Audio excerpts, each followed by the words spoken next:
રામ રામ ને સીતારામ બધાને માતાજી હોનું હારું કરે ને બધાને હાજર નરવા રાખે એવી શુભેચ્છા આપું છું. તો અત્યારે આપણે સરસ મજાના તૈયાર થઈ ગયા છીએ અને હવે સુરજ દાદાએ દર્શન દીધા છે. આજ તો વહેલા ઉઠી ગયા છીએ. શિવાની બેને તે વહેલા ઉઠી ગયા હતા, 5:30 વાગ્યાના ઉઠ્યા છે. શિવાની બેને હારોહારી એવા ટાણાના જાગી ગયા છે અને વહેલા ચા બનાવીને પી લીધો. હજી હદિયાળું નહોતું છું ને ત્યાં અંધારામાં ચા પી લીધો હતો. અને અત્યારે આવું કાંક સરસ મજાનું વાતાવરણ છે. સુરજ દાદા જો હવે ઉગતા આવે છે. અને શિવાની બેન ને અત્યારમાં હવારમાં શું ખાવાનું હાલે છે? ક્યાં સૌસી દેવા આવ્યા તા બા? ત્યાં હવે થોડા પાછા કેમ જા મૂકું નાખી દેવું થોડુંક એટલે એને ખબર વિના. ઓય એમ ન કરાય, એમ ખાવા માંડ. અત્યારમાં છે ને એ દહીં ખાય છે. સા તો પેલા પી લીધો હોય બેને જાગી, પણ કેરની છોકરા રમવા જતી રહી છે ને ઓલા ખેડે અત્યારે પાછી આવી છે અને થોડુંક દહીં ખાઈ લે. કૃષ્ણ ભગવાન કહે કાનુડો થઈ જવા દીકરો, કાનુડો લાલો બની ગયો શિવાનો. જો બા બસ હવે ખબર ન પડવા દેતા, નકર તો માંગશે, ઝાઝુ માંગે પછી મૂકું એમ તો ખબર પડે કે આમાં મીઠું નાખી દીધું એમ ભાઈ. તો થોડું ખાટું હોય તો ખાટું ને એવું ન લાગે, જરાક મીઠું ને એવું નાખી દે ને તો હાલે એમ. તો આપણે છે ને સવારમાં સરસ મજાનું બટાકાનું ને ડુંગળી ને ટમેટા ને એવું બધું નાખીને શાક બને છે. ચૂલે જવું બનાવવાનું, નકર તો ગેસ માંથી શાક બનતું પણ ગેસ નો બાટલો તો આપણો પૂરો થઈ જશે ને એટલે ચૂલે પેલા રોટલી ને પછી શાક ને શાક ને એવું છે. પણ એ તો સગડી માથે એમ બનાવી નાખી છીએ. અને વિહાનભાઈ નો જો અવાજ સંભળાવા માંડ્યો. અત્યારે લગીને અંકિતાબેન હિસકાવતા હતા. અંકિતાબેન વહેલા જ જાગી ગયા છે. વિહાને હિસકો શરૂ રાખે ને તો કીધું ટાઈટ નો પૂરી દે. અને શિવાની બેન તો કાંક નાવા જવાની ને એવી બધી તૈયારી કરે છે. અત્યારે તમે શેનો અવાજ સાંભળી ગયા હતા તે બહાર આવ્યા? એ મમ્મી બોલતા હતા એનો અવાજ. આમ જો વાટ લાંબો કરવા મળ્યો છે હવે. આમ જો ઓહો કેટલું એને ઓછું લાગી ગયું. મારી મમ્મી મને તેડવા ન આયા એમ. અને બા છે ને અહીંયા સાસ નું વિસણ કરે છે ને બા. હવે આ સબ થઈ ગઈ સાસ. ઊનું પાણી છે કે વાર લાગી થોડીક? હજી વાર છે ને, હજી ઘણી વાર છે. ઊનું નથી નાખ્યું આજ. નકર હવે શિયાળો છે ને એટલે થોડું ગરમ પાણી હતપ જેવું રાખીને સાસ ફેરવીને તો હપ ફેરાઈ જાય. શિવાની નાવા જાવ તો ને એટલે એક શેમ્પુ લીધી હતી, હેન્થી શેમ્પુ લઈ આવી છે. આમ જો ને અત્યારમાં શિવાની આવું કામ કરે. વેલી જાગી ગઈ નકર તોફાન જ કરે નહીં? હા કરતી તે બધી ભરો એવા જબલામાં સંતાડીને લેવાય સંતાડી એને ખબર ન પડે ને હમણાં કાઢતી મૂક દેવીશ. તો આપણે સંતાડીને બધી શેમ્પુ લઈ લીધી. ફોલાવતા હિન્દી શેમ્પુ છે મેં હારુમાં મૂકી દીધી. એટલે હવે એક એમ પાસે અને હવે બીજા કામે સડી ગઈ બેન. બસ માથું વળ્યું નાખો દાઠી. આમ જાય એને પપ્પા છે ને દાઠી દચ્યો ફેરવા એટલે ઈ હોત ને ઈ દાઠી દચ્યો ફેરો આમ રાખીને દાઠી દચ્યો ફેરો છે. પપ્પા આમ દાઠી આમ કરે ને એટલે ઈ હોત ને જોઈને એમ કરે. રામ રામ ને સીતારામ ડાયરા ને. તો અત્યારે છે ને આપણે આવતા રહેશે ડુંગરમાં ને આપણને હવે 1-2 દિવસથી થોડુંક શરદી જેવું થઈ ગયું છે.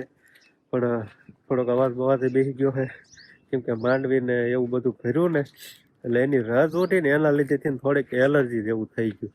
એટલે થોડુંક આમ શરદી જેવું થઈ ગયું છે. પણ આજે આપણે અહીંયા સુધી ડુંગરમાં પાણી વાળવાનું છે. આજે છે ને આપણે લગભગ 3જું પાણ થાય છે. આજકાલ પાણી આપણે પાવીને એ 3જું પાણ થાય છે. તો હે ને આપણે 2 વાડીએ પાણી પાવાનું કામકાજ હાલે છે. મોટા ભાઈની ગયા છે ઢુકડી વાળીએ અને આપણે આવતા રહ્યા છીએ ડુંગરમાં. તો હવે હે ને લગભગ તો લાઈટ અત્યારે આવી જ ગઈ છે. પેલા મોટર ચાલુ કરવી અને પછી આપણે ઉપલા છેડે ઠેઠ આપણે જવાનું થાય. તો ભાઈ છે ને લાઈટ તો આવી ગઈ છે, 400 પાવર બતાવે છે. પણ આપણે હાથેથી ચાલુ ન કરવાની હોય. આવું કાંઈક પ્લાસ્ટિકનું બંબુડું છે, આનેથી આપણે મોટર ચાલુ કરી દેવી. હાલો તો મોટર આપણે ચાલુ થઈ ગઈ છે અને પાણી પણ આમ યાર ઘડીક નીકળશે. હાલો ફટાફટ જવું જોઈએ. કઈ બાજુ પાણી જતું હોય, ક્યાંય જતું હોય એ કાંઈ આપણને ખબર તો ન હોય. જે પાવડો આપણે ગોતવાનો છે તો પેલા છે ને ઉતાવળ રાખીએ ને ઉપલા છેડે જઈએ. તો ભાઈ આપણે છે ને હવે ઉપલા યારે પાણી પણ આવી ગયું છે અને આપણે કાંઈ ગોતવું પડ્યું નથી. કેમ કે પાવડો અહીંયા સામે પડ્યો છે અને એમ કહેવાય કે આપણે નાખીને એમ બધી કોથળા મૂકતા હોય ને એ પણ જો અહીંયા જ તમને દેખાય છે. એ મૂકવાનું એ કારણ કે નાકું બાકું ધોવાય નહીં ને આપણે થોડી ઓછી મહેનત થાય. એટલે હે ને હજી આપણે તો પેલા કેરામાં જ મુહૂર્ત થઈ ગયું હે, પાણી જવાનું. હવે ધીમે ધીમે આપણે નાકા વાળવાના છે. તો હવે છે ને આપણે જીરામાં પાણી વાળવાનું કામકાજ ચાલુ થઈ ગયું છે. અને તમને હજી જીરા વિશેની કહાની જણાવી જ નથી. તો હાલો હું તમને થોડીક જણાવી દઉં કે ભાઈ અત્યારે છે ને આપણે એમ કહેવાય કે 7-8 સા જેવા ખાતા જ કેરા આપણે પાણીના પાયા છે. અને હવે આપણે જીરું એમ કહેવાય કે કેટલા દિવસનું થઈ ગયું. આપણે આ ત્રીજું પાણી જે હાલે છે ને એમ કે લગભગ 10મો દિવસ કે 11મો દિવસ હોય એમ કાંક છે. એટલે 11મા દિવસે કે 10મા દિવસે મને પાકું નથી ખબર, એટલે હું તમને અડકળ આપું છું. એટલા દિવસે આપણે ત્રીજું પાણ આપણે ચાલુ કરી દીધું છે. અને અત્યારે કેરામાં હવે ઘણું ખરું એમ કહેવાય કે દેખાવા મળ્યું છે. તો તમને અત્યારે બહુ દેખાશે નહીં, પણ અમુક તમને છોડવા બતાવી દઉં કે આ રીતનું દેખાય છે.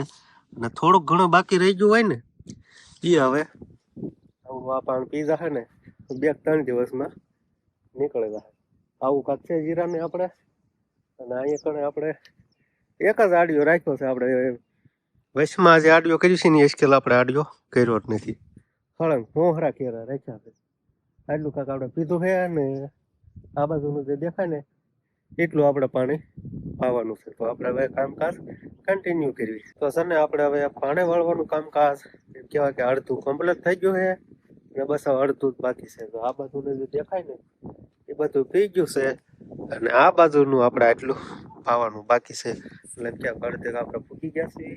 પણ પાણી સારું ઉપલે છે અને હાલે છે ઉતાવળું, એટલે ઝડપથી પી જાય એવું લાગે છે મને. તો આપણે છે ને હવે એમ કહેવાય કે ડુંગરમાં આપણે બકાલામાં કઈ કઈ વેરાયટી આપણે વાવી છે ને એ આપણે હવે જોવાની છે. મને તો ઘણી બધી દેખાય છે. પેલા તો વાયુ હોય ને ત્યારે આપણને બહુ ન ખબર પડે કે શું વાયુ છે, પણ ઉગીને બહાર આવે પછી તો છોડવા ઓળખાવાના છે. અને આપણે એવું પૂછ્યું ન હોય કે ભાઈ શું વાયુ છે, એમ થાય જેનું બી હાથમાં આવી જાય એ વસ્તુ આપણે વાવી દીધી હોય. તો હવે છે ને આપણે પેલા જોઈ લેવી કે આપણે આખી વાડીએ કઈ કઈ આપણે એમ કહેવાય બકાલાની વસ્તુ વાવી છે એ તમને બતાવું. પેલા તો તમને જે આ દેખાય છે ને આ છે આપણે લસણ. થોડુંક આપણે ઘરે વાવ્યું હતું પણ નાખ્યું નહીં ને એટલે આપણે અહીંયા ડુંગરમાં ફરીને વાવી દીધું લસણ. પછી તરત જ આપણે એમ કહેવાય મેથી અને મૂળા છે ને આપણે જો પાળાના કાંધમાં વાવેલા છે. અને આજે વચ્ચે દેખાય ને આપણે મેથી વાવેલી છે.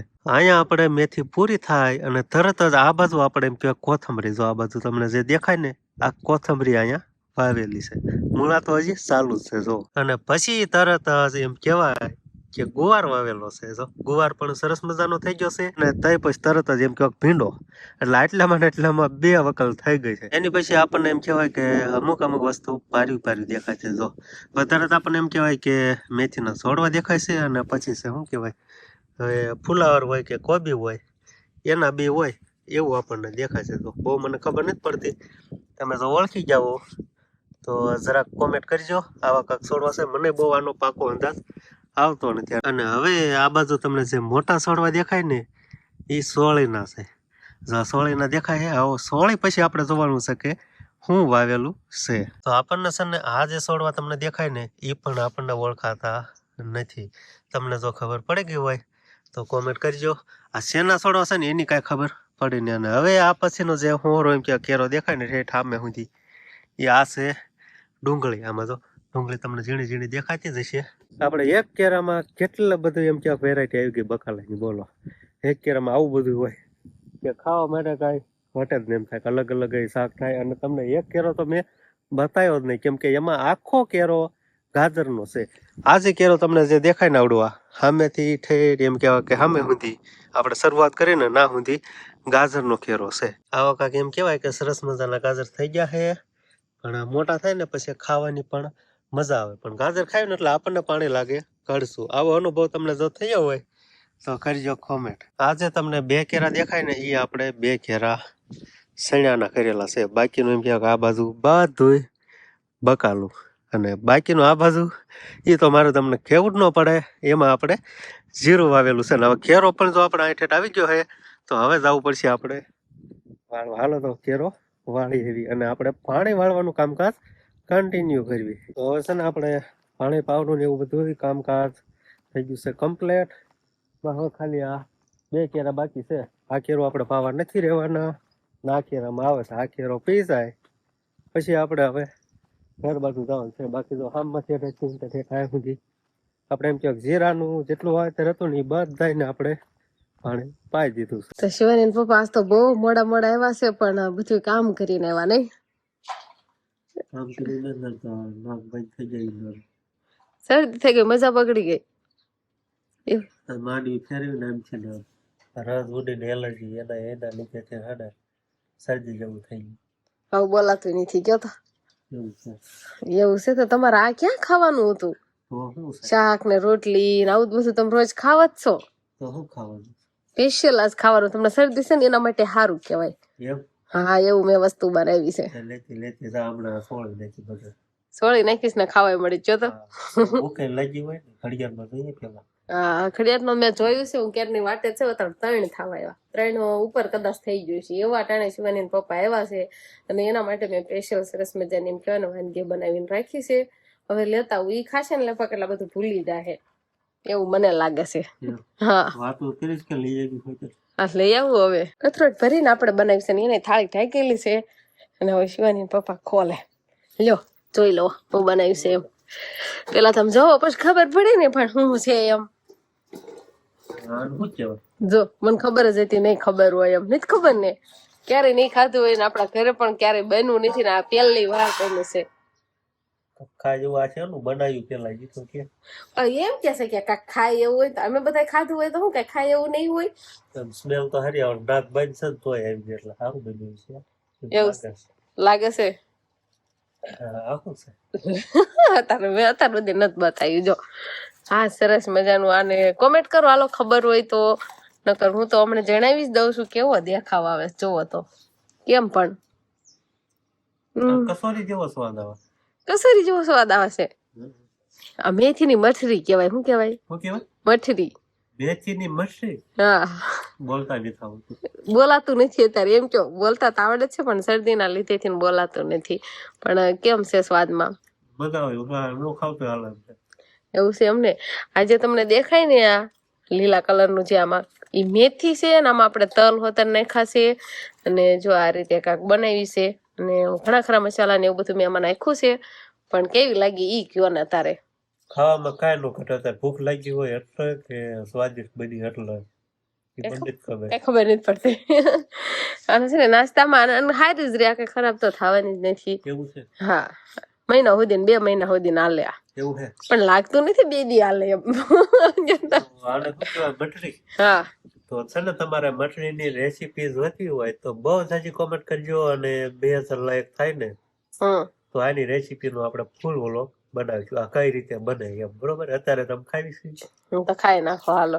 પછી તમારા બધાની લાઈક અને કોમેન્ટ ઉપરથી આપણે રેસીપી બતાવી દઈશું. અને મેથી આપણે ઘરની છે ને હવે કદાચ મેથી થોડી થવા મળી. આજે બા ઉતારીને લઈ આવ્યા હતા બનાવવાની હતી ને સ્પેશિયલ એટલા માટે. તાવ ની થાય છે ને ટાઈટ ની ખાવા મળે ને તમને.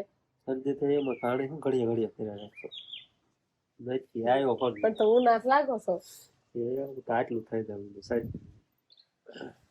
એવું છે એમ ને. તો તમને એમ કેવાય ને મેથીની મઠરી ભાવી કે નહીં ભાવી આમ સરખું કે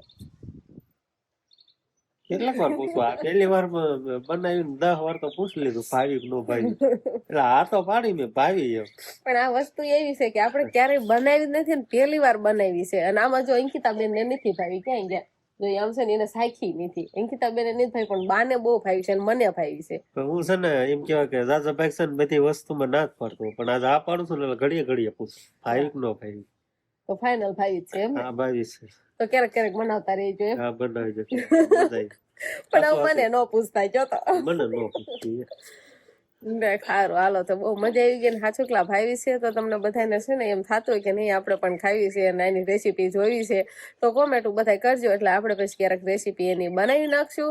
તો બસ હવે આજનો દિવસ કાંક આપણે આવો રહ્યો. તો આ સાથે જ હવે આજનો બ્લોગ આપણે અહીંયા પૂરો કરશું. તો વિડીયો તમને કેવો લાગ્યો કમેન્ટમાં જરૂર કહેજો અને જો પસંદ જ આવ્યો હોય તો લાઈક કરજો, શેર કરજો અને ચેનલમાં નવા હોય તો ચેનલને સબસ્ક્રાઈબ કરી લેજો. તો ફરી પાછા મળશું આપણે નવા બ્લોગમાં. તો બાય બાય.